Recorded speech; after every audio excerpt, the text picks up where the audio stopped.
அதிகாரம் 33. மோசே ஆரோன் என்பவர்களுடைய கையின் கீழ் தங்கள் சேனைகளின்படியே எகிப்து தேசத்திலிருந்து புறப்பட்ட இஸ்ரவேல் புத்திரருடைய பிரயாணங்களின் விபரம். மோசே தனக்கு கர்த்தர் கட்டளையிட்டபடியே அவர்கள் புறப்பட்ட பிரகாரமாக அவர்களுடைய பிரயாணங்களை எழுதினான். அவர்கள் ஒவ்வொரு இடங்களிலிருந்து புறப்பட்டு பண்ணின பிரயாணங்களாவன. முதலாம் மாதத்தின் 15ஆம் தேதியிலே அவர்கள் ராமசேசை விட்டு புறப்பட்டார்கள்.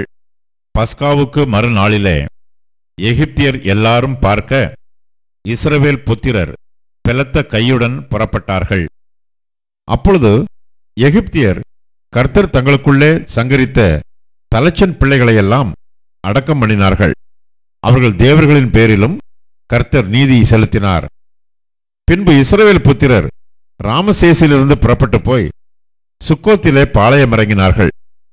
சுக்கோத்திலிருந்து புறப்பட்டு போய் வனாந்திரத்தின் எல்லையில் இருக்கிற ஏத்தாமிலே பாளையமிறங்கினார்கள். ஏத்தாமிலிருந்து புறப்பட்டு போய் பாகால் சபோனுக்கு எதிராக இருக்கிற ஈரோத் பள்ளத்தாக்கின் முன்னடிக்கு திரும்பி மிக்தோலுக்கு முன்பாக பாளையமிறங்கினார்கள். ஈரோத்தை விட்டு புறப்பட்டு சமுத்திரத்தை நடுவாக கடந்து வனாந்திரத்திற்கு போய் ஏத்தாம் வனாந்திரத்திலே 3 நாள் பிரயாணம் பண்ணி மாராவிலே பாளையமிறங்கினார்கள். மாராவிலிருந்து புறப்பட்டு ஏலிமுக்கு போனார்கள். ஏலிமிலே 12 நீரூற்றுகளும் 70 பேரீச்ச மரங்களும் இருந்தது. அங்கே பாளையமிறங்கினார்கள். ஏலிமிலிருந்து புறப்பட்டு சிவந்த சமுத்திரத்தின் அருகே பாளையமிறங்கினார்கள். சிவந்த சமுத்திரத்தை விட்டு புறப்பட்டு போய் சீன் வனாந்திரத்திலே பாளையமிறங்கினார்கள். சீன் வனாந்திரத்திலிருந்து புறப்பட்டு போய் தொப்காவிலே பாளையமிறங்கினார்கள். தொப்காவிலிருந்து புறப்பட்டு போய் ஆலூசிலே பாளையமிறங்கினார்கள். ஆலூசிலிருந்து புறப்பட்டு போய் ரெவித்தீமிலே பாளையமிறங்கினார்கள். அங்கே ஜனங்களுக்கு குடிக்க தண்ணீர் இல்லாதிருந்தது. ரெவித்தீமிலிருந்து புறப்பட்டு போய் சீனாய் வனாந்திரத்திலே பாளையமிறங்கினார்கள். சீனாய் வனாந்திரத்திலிருந்து புறப்பட்டு போய் கிப்ரோத் அத்தாவிலே பாளையமிறங்கினார்கள். கிப்ரோத் அத்தாவிலிருந்து புறப்பட்டு போய் ஆசரோத்திலே பாளையமிறங்கினார்கள். ஆசரோத்திலிருந்து புறப்பட்டு போய் ரித்மாவிலே பாளையமிறங்கினார்கள். ரித்மாவிலிருந்து புறப்பட்டு போய் ரிம்மோன் பேரேசிலே பாளையமிறங்கினார்கள். ரிம்மோன் பேரேசிலிருந்து புறப்பட்டு போய் லிப்னாவிலே பாளையமிறங்கினார்கள். லிப்னாவிலிருந்து புறப்பட்டு போய் ரீசாவிலே பாளையமிறங்கினார்கள். ரீசாவிலிருந்து புறப்பட்டு போய் கேலத்தாவிலே பாளையமிறங்கினார்கள். கேலத்தாவிலிருந்து புறப்பட்டு போய் சாப்பேர் மலையிலே பாளையமிறங்கினார்கள். சாப்பேர் மலையிலிருந்து புறப்பட்டு போய் ஆரதாவிலே பாளையமிறங்கினார்கள். ஆரதாவிலிருந்து புறப்பட்டு போய் மக்கலோத்திலே பாளையமிறங்கினார்கள். மக்கலோத்திலிருந்து புறப்பட்டு போய் தாகாத்திலே பாளையமிறங்கினார்கள். தாகாத்திலிருந்து புறப்பட்டு போய் தாராகிலே பாளையமிறங்கினார்கள். தாராகிலிருந்து புறப்பட்டு போய் மித்காவிலே பாளையமிறங்கினார்கள். மித்காவிலிருந்து புறப்பட்டு போய் அஸ்மோனாவிலே பாளையமிறங்கினார்கள். அஸ்மோனாவிலிருந்து புறப்பட்டு போய் மெசரோத்திலே பாளையமிறங்கினார்கள். மெசரோத்திலிருந்து புறப்பட்டு போய் பெனையாக்கானிலே பாளையமிறங்கினார்கள். பெனையாக்கானிலிருந்து புறப்பட்டு போய் கித்காத் மலையிலே பாளையமிறங்கினார்கள். கித்காத் மலையிலிருந்து புறப்பட்டு போய் யோத் பாத்தாவிலே பாளையமிறங்கினார்கள். யோத் பாத்தாவிலிருந்து புறப்பட்டு போய் எப்ரோனாவிலே பாளையமிறங்கினார்கள். எப்ரோனாவிலிருந்து புறப்பட்டு போய் எசியோன் கேபேரிலே பாளையமிறங்கினார்கள். எசியோன் கேபரிலிருந்து புறப்பட்டு போய் காதேஸ் ஆகிய சீன் வனாந்திரத்திலே பாளையமிறங்கினார்கள்.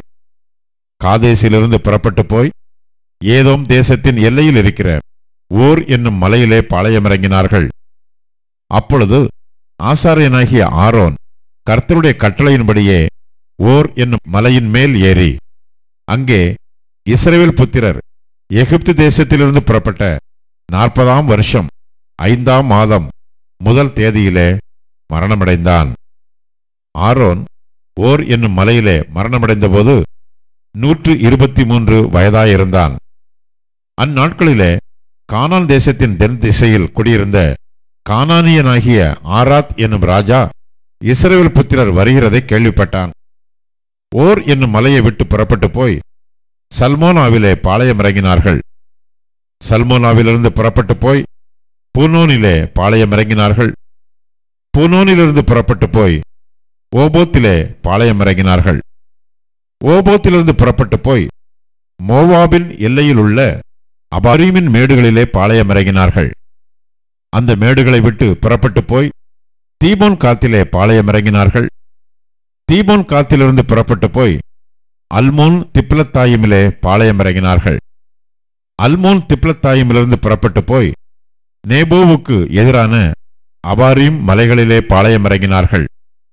அபாரீம் மலைகளிலிருந்து புறப்பட்டு போய் எரிகோவின் அருகே யோர்தானைச் சார்ந்த மோவாபின் சமனான வெளிகளிலே பாளையமிறங்கினார்கள். யோர்தானைச் சார்ந்த மோவாபின் சமனான வெளிகளில் அவர்கள் பெத்யெசிமோத்தை தொடங்கி ஆபேல் சித்தி மட்டும் பாளையமிறங்கி இருந்தார்கள்.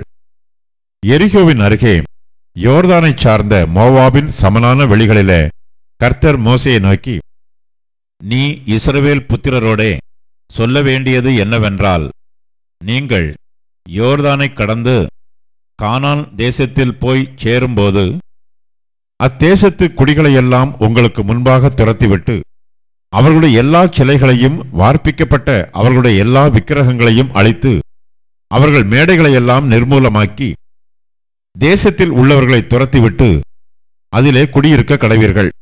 அந்த தேசத்தை சுதந்திரித்துக் கொள்ளும்படி அதை உங்களுக்கு கொடுத்தேன். சீட்டு போட்டு தேசத்தை உங்கள் குடும்பங்களுக்கு சுதந்திரங்களாக பங்கிட்டு அதிக ஜனங்களுக்கு அதிக சுதந்திரமும் கொஞ்ச ஜனங்களுக்கு கொஞ்ச சுதந்திரமும் கொடுக்க கடவீர்கள். அவரவருக்கு சீட்டு விழும் இடம் எதுவோ அவ்விடம் அவரவருக்கு உரியதாகும். உங்கள் பிதாக்களுடைய கோத்திரங்களின்படியே சுதந்திரம் பெற்றுக்கொள்ள கடவீர்கள். நீங்கள் தேசத்தின் குடிகளை உங்களுக்கு முன்பாக துரத்தி விடாமல் இருப்பீர்களானால் அப்பொழுது அவர்களில் நீங்கள் மீதியாக வைக்கிறவர்கள் உங்கள் கண்களில் முள்ளுகளும் உங்கள் விலாக்களிலே கூறுகளுமாயிருந்து நீங்கள் குடியிருக்கிற தேசத்திலே உங்களை உபத்திரவப்படுத்துவார்கள். அன்றியும் நான் அவர்களுக்கு செய்ய நினைத்ததை உங்களுக்கு செய்வேன் என்று சொல் என்றார்.